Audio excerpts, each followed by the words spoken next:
বাতৰলৈ স্বাগতম ষ্টুডিঅ'ত মই পাপৰি ডিমা হাছাৰ হাফলং উপ কাৰাগাৰত ৰখা হ'ব অমৃত প্ৰভা আৰু শেখৰ জ্যোতি ইতিমধ্যে হাফলং কাৰাগাৰৰ সন্মুখত অতি কটকটীয়া কৰা হৈছে নিৰাপত্তা ব্যৱস্থা আজি পুৱা 2 কেজিজে আদালতত হাজিৰ কৰা হৈছিল অমৃত প্ৰভা মহন্ত আৰু শেখৰ জ্যোতি গোস্বামী 3 অক্টোবৰত সিআইডিয়ে গ্ৰেপ্তাৰ কৰিছিল দুই অভিযুক্তক 14 দিন সিআইডিৰ জিম্মাত থকাৰ পিছত আদালতে 14 দিনৰ বাবে জেললৈ প্ৰেৰণ কৰে দুই অভিযুক্তক ইফালে জুবিন গাৰ্গৰ মৃত্যুৰ গোচৰত গ্ৰেপ্তাৰ শ্যাম কানু সিদ্ধাৰ্থ সন্দীপন পৰেশ বৈশ্য আৰু নন্দেশ্বৰ বৰাক ৰখা হৈছে বাক্সা জিলা কাৰাগাৰত আৰু আজি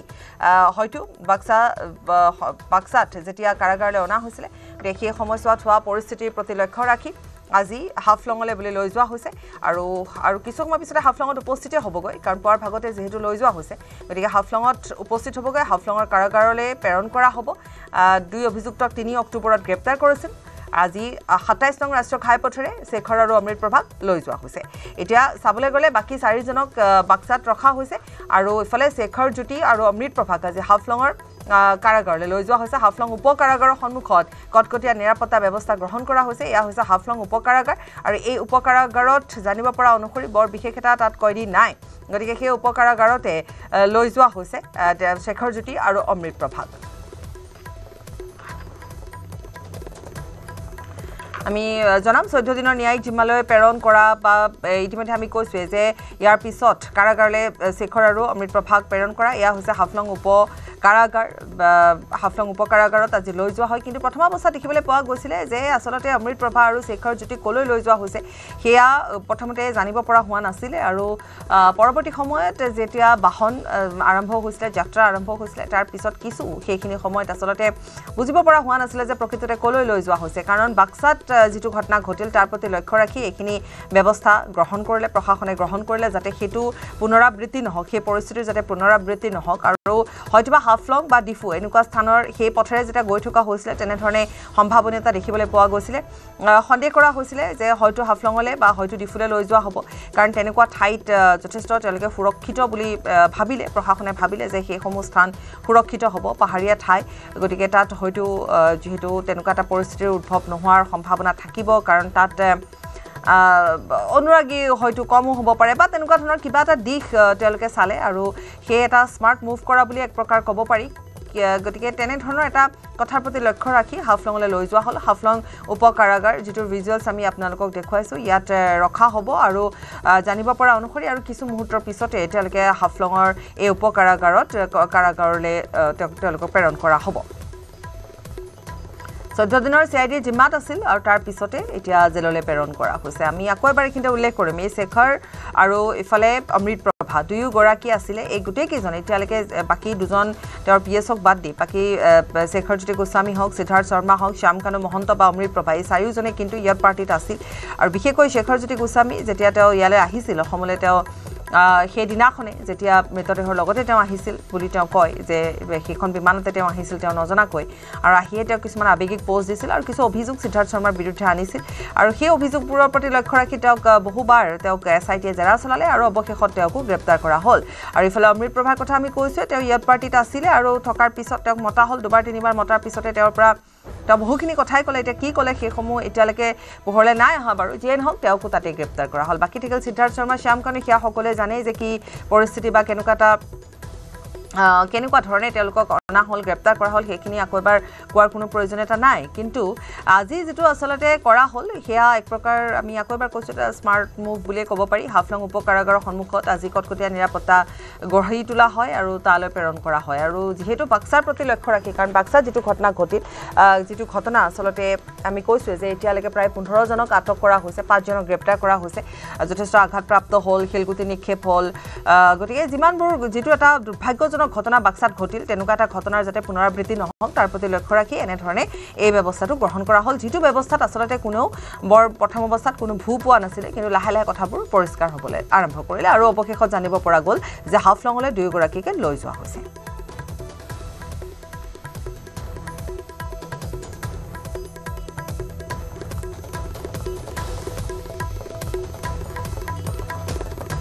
পংকজ দেৱ আছে আমাৰ সাংবাদিক হাফলঙৰ পৰা তেওঁ আমাক জনাব পংকজ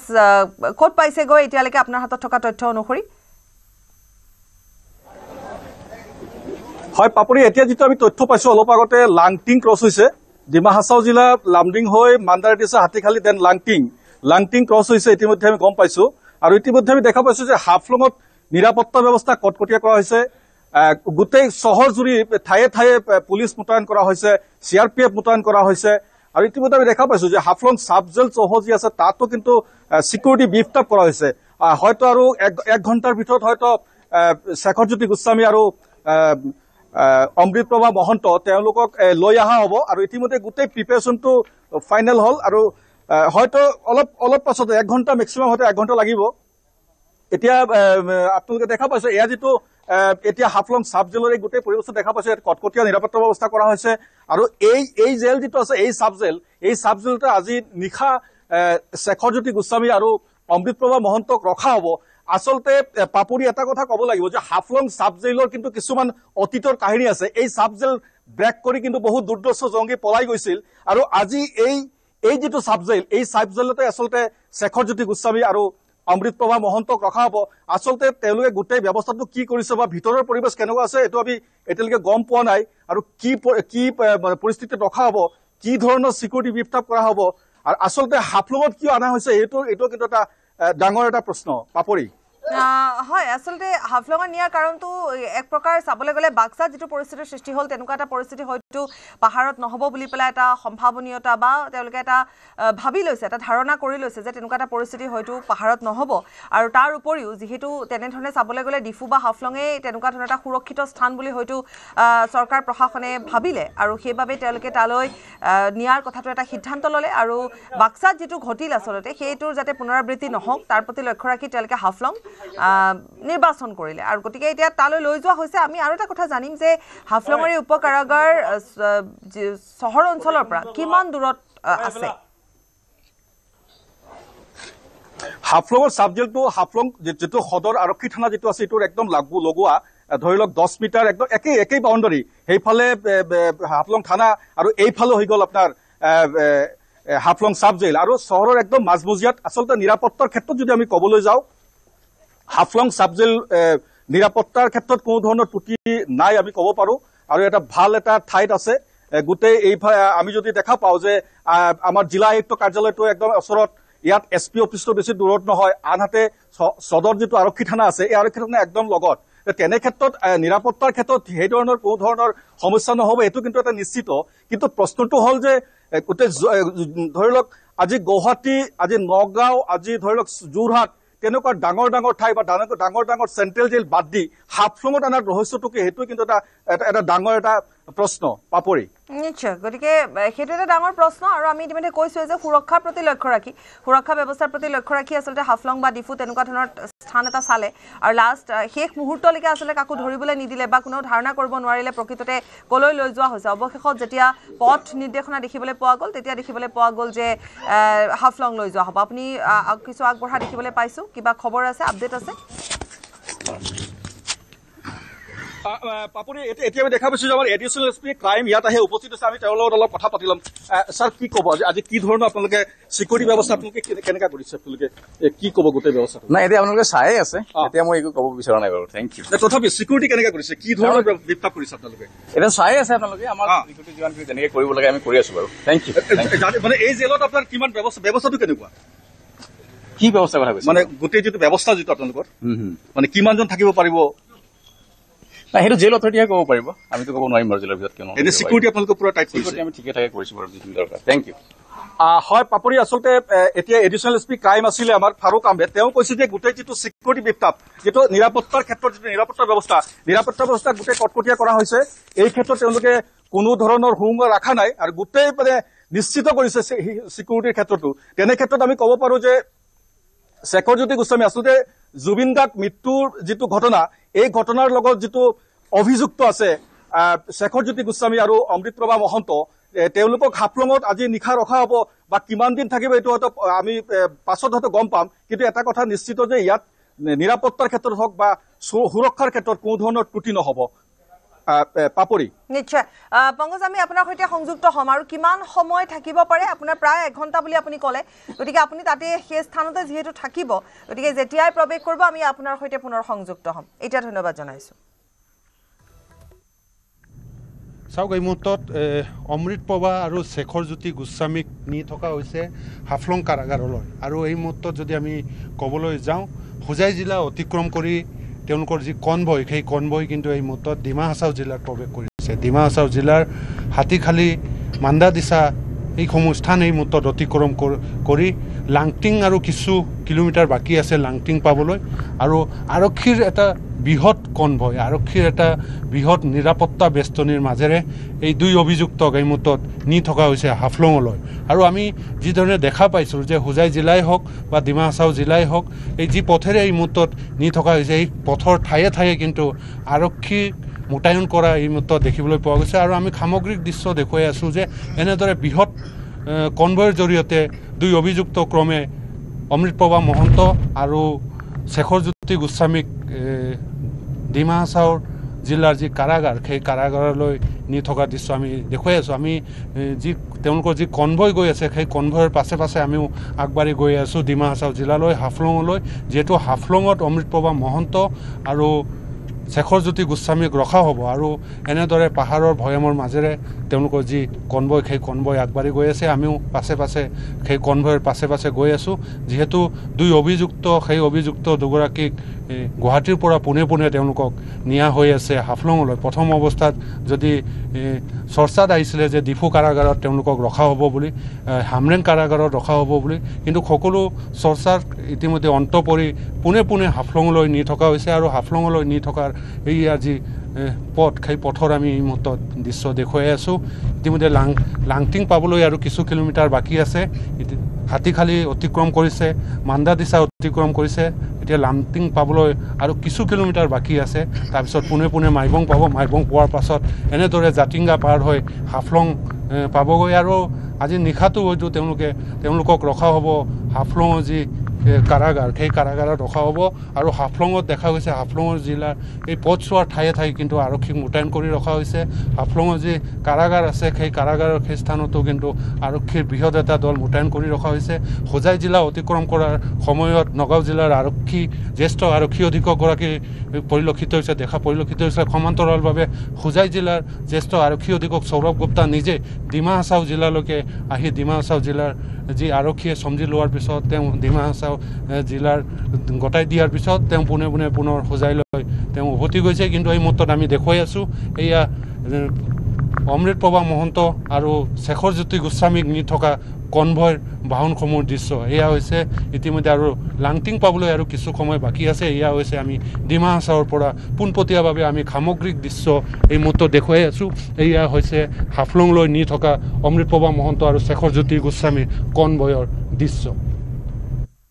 আৰু দুৰ্ঘটনাৰ পৰা কথমপি ৰক্ষা শেখৰজ্যোতি গোস্বামী আৰু অমৃতপ্ৰভা মহন্তক লৈ যোৱা কনভয়ৰ এখন বাহন কঠিয়াতলীত কিছু সময় জিৰণি দি পুনৰ হাফলঙৰ দিশে গতি কৰিছিল কঠিয়াতলীত দুৰ্ঘটনাৰ পৰা কথমপি ৰক্ষা পৰিল শেখৰ আৰু অমৃতপ্ৰভাক লৈ অনা কনভয়টোৰ এখন বাহন কঠিয়াতলী উন্নয়ন খণ্ডত ৰোৱাৰ সময়তে একাংশ স্থানীয় যুৱক প্ৰতিবাদমুখৰ হৈ পৰিছিল যদিও আৰক্ষীৰ উপস্থিতিত কোনো অবাঞ্ছিত পৰিৱেশ সৃষ্টি নহল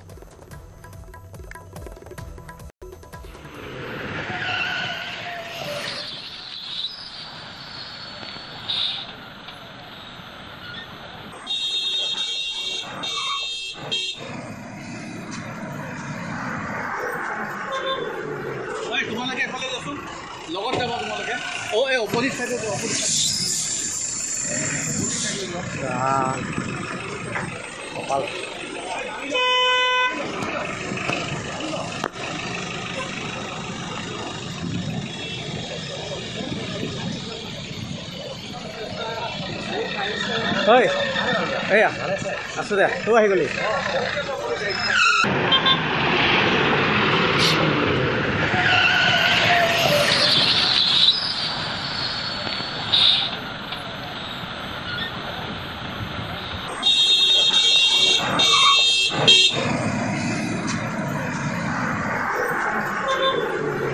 তোমালোকে এফালে যাচোন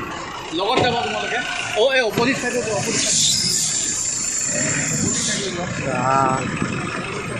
কপাল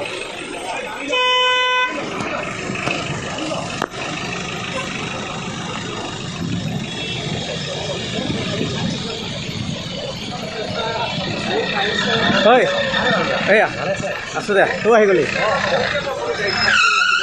আমি পংকজদেৱৰ ওচৰলৈ পুনৰ এবাৰ যাম আমি আপোনাৰ ওচৰলৈ আকৌ আহিছোঁ পংকজ কাৰণ ইতিমধ্যে আপুনি আমাক জনাইছে যে আৰু 1 ঘণ্টা আৰু 1 ঘণ্টা নহয় আছে আৰু কমি আহিছে সময়বিলাক গতিকে তালৈ লৈ যোৱা হৈছে প্ৰশ্ন এটাই যে হাফলঙকে কিয়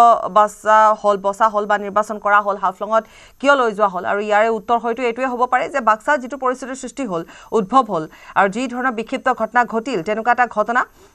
নঘটিবৰ বাবে পাহাৰীয়া অঞ্চল এটা বাছি লোৱা হ'ল হাফলঙত কাৰণ সেই ৰাস্তাটি কাৰণ পুৱাৰ ভাগৰ পৰা পংকজ আচলতে দেখিবলৈ পোৱা গৈছিলে যে সকলোবোৰক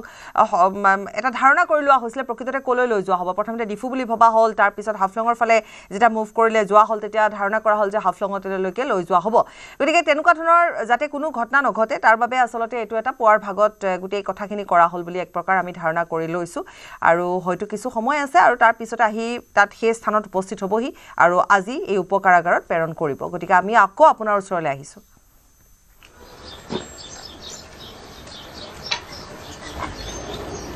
হয় পাপৰি আসলতে হয়তো 1 ঘণ্টাৰ ভিতৰত আহি যাব কিয়নো লাংটিং যেটো ক্ৰছ কৰিছে লাংটিং পাৰ হৈছে তো লাংটিং পাৰ হোৱাৰ পাছত হয়তো আৰু ধৰি লওক 1 পৰা 1.5 ঘণ্টামান লাগিব আৰু ইয়াৰ পাছতে হাফলং পাব আৰু ইতিমধ্যে আমি ক'বলৈ গ'লে অলপ আগতে আমি কৈছো আৰু এতিয়াও আমি কৈ আছো যে নিৰাপত্তা ব্যৱস্থা কিন্তু কটকটীয়া কৰিছে আৰু ইতিমধ্যে আমি দেখা পাইছো যে আমাৰ যি এছএছপি আছে সিনিয়ৰ পুলিচ সুপাৰ আছে মায়ংক কুমাৰ নিজে তেওঁলোকে পথত নামিছে আমি দেখা পাইছো ইতিমধ্যে তেওঁ আহি উপস্থিত হৈছে আৰু তেওঁ নিজে আচলতে গোটেই নিৰাপত্তা যেটো ব্যৱস্থা তেওঁ নিজে চালি জাৰি চোৱাটো পৰিলক্ষিত হ'ল তো তেনে ক্ষেত্ৰত আমি ক'ব পাৰো যে আচলতে হাফলং সাব জেইলত যি শেখৰজ্যোতি গোস্বামী আৰু অমৃতপ্ৰভা মহন্ত যে একদম সুৰক্ষিত থাকিব সেয়া কিন্তু নিশ্চিত কিন্তু কথাটো হ'ল যে কিমান টাইমত আহি আচলতে ঠিক উপস্থিত হ'ব বা কিমান টাইম পাব এতিয়ালৈকে এটা নিশ্চিত হোৱা নাই কিন্তু আমি এটা ধৰি লৈছো যে 1 ঘণ্টাৰ ভিতৰত বা 1.5 ঘণ্টাৰ ভিতৰত হয়তো পাই যাব আৰু তেতিয়া আমি হয়তো ক'ব পাৰিম বা কি কেনে ধৰণে তেওঁলোকক ৰখা হ'ব বা কি কৰা হ'ব আৰু গোটেই আৰু সিকিউৰিটি বিপটাপ আৰু কৰা হ'ব নেকি বা কি ধৰণৰ পৰিস্থিতি হ'ব হেতু ক'ব পাৰিম পাপৰি নিশ্চয় আৰু এতিয়া যেহেতু হাফলঙতে এই খবৰটো নিশ্চিত ৰূপত বিয়পি পৰিছে যে হাফলঙৰ উপকাৰাগাৰতে যেহেতু ৰখা হ'ব অমৃতপ্ৰভা আৰু শেখৰজ্যোতি গতিকে সেই স্থানতো সুৰক্ষাৰ বাবে কটকটীয়া সুৰক্ষা ব্যৱস্থা গঢ়ি তোলাটো নিশ্চিত কাৰণ গঢ়ি তুলিবই লাগিব কাৰণ ইতিমধ্যে খবৰ বিয়পি পৰিছে গতিকে তেনেকুৱা ধৰণৰ যাতে পৰিস্থিতি উদ্ভৱ নহওক আৰু তাৰ প্ৰতি লক্ষ্য ৰাখি সুৰক্ষা ব্যৱস্থা আৰু কটকটীয়া কৰি তোলা হ'ব আপুনি যদি অকমান কেমেৰাটো মুভ কৰে তেতিয়াহ'লে আমি সেই ব্যৱস্থাখিনিও প্ৰত্যক্ষ কৰিব পাৰিম হয় মই মোৰ কেমেৰা পাৰ্চনক মই কৈ দিম গোটেই পৰিস্থিতি দেখাবৰ কাৰণে গোটেই পৰিস্থিতি আপোনাৰ এইটো হৈ গ'ল হাফলং সাব জেল এয়া দেখা পাইছে এয়া হ'ল হাফলং সাব জেল এয়া হাফলং সাব জেলৰ যিটো মূল যিটো পথ যিটো আছে এন্ট্ৰেন্স যিটো আছে এইটো আছে তাত আমাৰ দেখা পাইছে যে সিকিউৰিটিৰ পৰা বিপটাপ কৰা হৈছে আমি যদি ইয়াত অলপ কেমেৰাটো ঘূৰাই দিওঁ তেতিয়াহ'লে দেখা পাব আপোনালোকে যে গোটেই সিকিউৰিটি চব দিশে অকল খালি সিকিউৰিটি আৰু সিকিউৰিটি গোটেই ব্যৱস্থাটো কটকটীয়া কৰা হৈছে তাত আমি দেখা পাইছো যে মহিলা নিৰাপত্তা কৰ্মীও মোতায়েন কৰা হৈছে তাত CRPF আমি দেখা পাইছো অলপ আগতে টাউনৰ বিভিন্ন ঠাইত দেখা পাইছো যে CRPF মোতায়েন কৰা হৈছে আৰু এই ফল যি চাও এয়া হ'ল সাবজেল আৰু এই ফল যদি অলপ ঘূৰাই দিওঁ এইটো হৈ গ'ল অলপ আগফালে হৈ গ'ল এইটো হৈ গ'ল হাফলং থানা হাফলং যিটো সদৰ থানা এইটো হাফলং থানা ইয়াৰ অলপ আগলৈ গ'লে আমি দেখা পাম জিলা আয়ুক্ত কাৰ্যালয় তেনে ক্ষেত্ৰত আমি ক'ব পাৰো যে আচলতে হাফলঙৰ সাব জেইলত আচলতে নিৰাপত্তাৰ ক্ষেত্ৰত কোনো ধৰণৰ ত্ৰুটি নহ'ব বা কোনো ধৰণৰ সমস্যা নিৰাপত্তাৰ ক্ষেত্ৰত নহ'ব সেয়া কিন্তু আমি নিশ্চিত কৰিব পাৰো পাপৰি নিশ্চয় আৰু এটা কথা জানিম ভিতৰত বা এই যি উপকাৰাগাৰৰ ভিতৰত কিমান কয়দী আছে বা কেনেকুৱা ধৰণৰ ব্যৱস্থা আপোনাৰ হাতত থকা তথ্যখিনি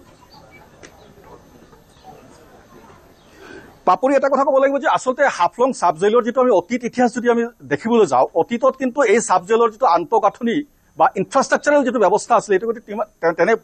ভাল নাছিল কিন্তু আপুনি নিশ্চয় জানে যে ইয়াৰ পৰা বহুবাৰ দুৰ্দৰ্শ জংগীসকল পলাই গৈছিল জেল ব্ৰেক কৰি পলাই গৈছিল তেনে ক্ষেত্ৰত কিন্তু হাফলং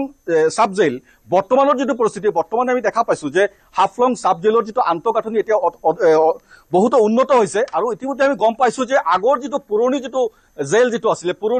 পুৰণি ৰখা হৈছিলে চেলটো আছিলে এইখন কাৰাগাৰত কোন দাগী অপৰাধী আছিল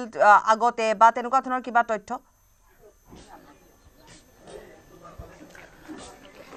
পাপৰি তাত কিন্তু আগত যদি আমি ক'বলৈ যাওঁ যে DSD জেৰ যিটো আছিল যেতিয়া ডিমা হাছাও যেতিয়া সন্ত্ৰাস জৰ্জৰিত আছিল তেতিয়া বহুতো কয়দী তাত ৰখা হৈছিল আৰু ইয়াৰ পৰা বহুত পলাই গৈছিল তেনে ক্ষেত্ৰত তেতিয়া আচলতে আন্তঃগাঁথনিৰ যিটো ব্যৱস্থা গোটেই আন্তঃগাঁথনি অতি পুৰণি আছিলে পুৰণি আছিলে আৰু তেওঁলোকে গুৰুত্ব দিয়া নাছিলে তেতিয়াৰ দিনত কিন্তু বৰ্তমান চৰকাৰৰ দিনত দেখা পাইছো যে আন্তঃগাঁথনিটো উন্নত কৰা হৈছে আৰু এতিয়া যদি আমাৰ কেমেৰা যদি অলপ দেখা পায় আমি দেখাব পাৰো যে ইয়াত নতুনকৈ এটা বিল্ডিং নিৰ্মাণ কৰা হৈছে নতুন বিল্ডিংটো নিৰ্মাণ কৰা হৈছে এয়া যদি আপোনালোকে দেখা পাও নতুন এটা বিল্ডিং নিৰ্মাণ কৰা হৈছে এইটো হৈ গ'ল নতুন এটা বিল্ডিং নতুন বিল্ডিং নিৰ্মাণ কৰা হৈছে তাৰ ভিতৰ ফালে আচলতে কি ব্যৱস্থা আছে ক'বলৈ নাপাওঁ কিন্তু গোটেই যিটো খবৰ যিটো আমি এতিয়া অলপ আগতে এটা তথ্য লাভ কৰিছো যে 60ৰ অধিক ইয়াত কয়দী ৰখা হৈছে বা আৰু ৰখাৰ ব্যৱস্থা আছে বুলি আমাক জানিবলৈ দিছিলে 60ৰো অধিক কয়দী তাত আছে হয় আৰু এতিয়া আপোনাৰ তাত মহিলা ৰখাৰ ব্যৱস্থা আছে পুৰুষৰ কাৰণে ব্যৱস্থা আছে আৰু এতিয়া আচলতে আমি আৰক্ষীৰ লগত কথা পাতিলো আৰক্ষী তেনেকৈ আমাক ভিতৰুৱা বিষয়টো তেওঁলোকে কৈছে যে এইটো জেল কৰ্তৃপক্ষই জানে কিন্তু আৰক্ষীয়ে কৈছে যে নিৰাপত্তাৰ ক্ষেত্ৰত আমি কিন্তু একদম সজাগ আৰু আমি সষ্টম হৈ আছো তাত কিন্তু কোনো ধৰণৰ সমস্যা নাই বা কোনো ধৰণৰ ত্ৰুটি নাই এতিয়া আপোনাৰ যিখিনি দৃশ্য আপুনি দেখুৱাই আছে তাত এজন দুজনকৈ সুৰক্ষা ব্যৱস্থা বৃদ্ধি পোৱা দেখিবলৈ পোৱা গৈছে বা তাত আৰু ইফাল সিফালে কিছু সময় পূৰ্বে তাত কাকো দেখিবলৈ পোৱা নাছিলে এতিয়া লাহে লাহে তাত ব্যৱস্থাটো কিছু কটকটীয়া কৰা হৈছে আৰু হয়তোবা যিহেতু ওচৰ চাপি আহিছে আৰু কিছু সময় লাগিব আৰু কিছু সময় পিছতে উপস্থিত হ'বহি সেইবাবে হয়তো আপোনাৰ কিছু সময় পূৰ্বে আপুনি যেতিয়া দেখুৱাইছিলে তেতিয়া দেখিবলৈ পোৱা গৈছিলে যথেষ্টখিনি তাত আৰক্ষীৰ লোক আহি উপস্থিত হৈছে আৰু ভিতৰ ভাগৰ ব্যৱস্থাও কৰিছে ভিতৰখিনি যিমান কটকটীয়া ব্যৱস্থা কৰা হ'ব কাৰণ অন্য কয়দীৰ পৰা অন্য অপৰাধীৰ পৰা তেওঁলোকক কিছু নিলগত ৰখা হ'ব সেইটো এটা দিশ তেওঁলোকে চাব লাগিব তেওঁলোকৰ সুৰক্ষাৰ বাবে চাব লাগিব গতিকে সেই আটাইখিনি বিশেষকৈ সুৰক্ষা ব্যৱস্থাটোৰ কাৰণে যিহেতু বাকী 4গৰাকীক বাক্সা কাৰাগাৰলৈ আনিছিল য'ত নতুন এটা কাৰাগাৰ তাত নিৰ্মাণ কৰা হৈছিলে গতিকে সেই নতুন কাৰাগাৰত তেওঁলোকক যেতিয়া লৈ যোৱা হৈছিলে তাতে সেই ঘটনাবোৰ ঘটিছিল গতিকে ইয়াত তেনেকুৱা ধৰণৰ সুৰক্ষা ব্যৱস্থা চোৱা হ'ব কিন্তু ইয়াত আকৌ কয়দীও আছে গতিকে আৰু বেছি আচলতে এই ক্ষেত্ৰত তেওঁলোকৰ সুৰক্ষা ব্যৱস্থাটো চোৱা হ'ব কাৰণ তেওঁলোকক কেনেধৰণে ৰখা হ'ব সেই গোটেই কথাখিনি থাকিব হয়তো আমি কিছু সময় পিছত পংকজ সেই সন্দৰ্ভত আপোনাৰ পৰা তথ্য লাভ কৰিম নিশ্চয় গতিকে আপোনাৰ হাতত যদি আৰু কিছু খবৰ আহিছে যে তেওঁলোক কিমান দূৰ পাইছেহি তেনেকুৱা ধৰণৰ কিবা আপডেট আছে নেকি আপোনাৰ মোবাইল ফোনত হয়তো তেনেকুৱা মেছেজ আহিব পাৰে যে তেওঁলোকে কি অতিক্ৰম কৰিছে না এতিয়া লাংটিং যেতিয়া ধৰি লওক আধা ঘণ্টা আগত লাংটিং যদি ক্ৰছ কৰিছে এতিয়া মাইবাং পাই গৈছে হয়তো মাইবাঙৰ পৰা ধৰি লওক 50 কিলোমিটাৰ হাফলং 53 কিলোমিটাৰ মাইবাঙৰ পৰা হাফলং আৰু এতিয়া যেটো বাটপথৰ ব্যৱস্থা উন্নত হৈছে তেনে ক্ষেত্ৰত হিমান টাইম লাগিব নালাগে হয়তো আৰু ম্যাক্সিমাম হয়তো আৰু 45 মিনিট বা 50 মিনিটত হয়তো শেখৰজ্যোতি গোস্বামী আৰু অমৃত প্ৰভা মহন্ত ইয়াত আহি উপস্থিত হ'ব আৰু পাবুৰি এটা কথা উল্লেখ কৰিব লাগে অলপ আগতে আপুনি যেটো কৈছে যে সিকিউৰিটিৰ ক্ষেত্ৰটো সিকিউৰিটি আসলে ৰাতিপুৱা যেনেকুৱা ব্যৱস্থা আছিল ৰাতিপুৱা যিমান টাইম গৈ আছে ইমান কিন্তু এতিয়া সিকিউৰিটিৰ যেটো ব্যৱস্থা এই ব্যৱস্থা কিন্তু লাহে লাহে বৃদ্ধি কৰা হৈছে পাপৰি নিশ্চয় পংকজ আৰু এটা কথা কিন্তু উল্লেখ কৰিব লাগিব যে আজি আসলতে ৰাতিপুৱা হয়তো 10-11 বজালৈকে বা তাৰ পিছতো কোনো ধাৰণা কৰিব পৰা নাছিলে যে অমৃত প্ৰভা আৰু শেখৰক হাফলঙৰ এই উপকাৰাগাৰলৈ লৈ যোৱা হৈছে হয়তো এই কথাখিনি হাফলংবাসীও বা ডিমা হাছাওবাসীও জনা নাছিলে যে শেখৰজ্যোতি আৰু অমৃত প্ৰভা সেই স্থানলৈ লৈ যোৱা হৈছে কাৰণ খবৰবোৰ যেহেতু পলমকৈ লাহে লাহেহে পোৱা গৈছিলে পংকজ হয় পাপৰিটা আচলতে ৰাতিপুৱাটো আমি যেটো প্ৰথমে খবৰ পাইছিলো যে হাফলং আহিব পাৰে ইয়াত আগতে আমি আৰু এটা খবৰ পাইছিলো যে ডিফু লৈ যাব পাৰে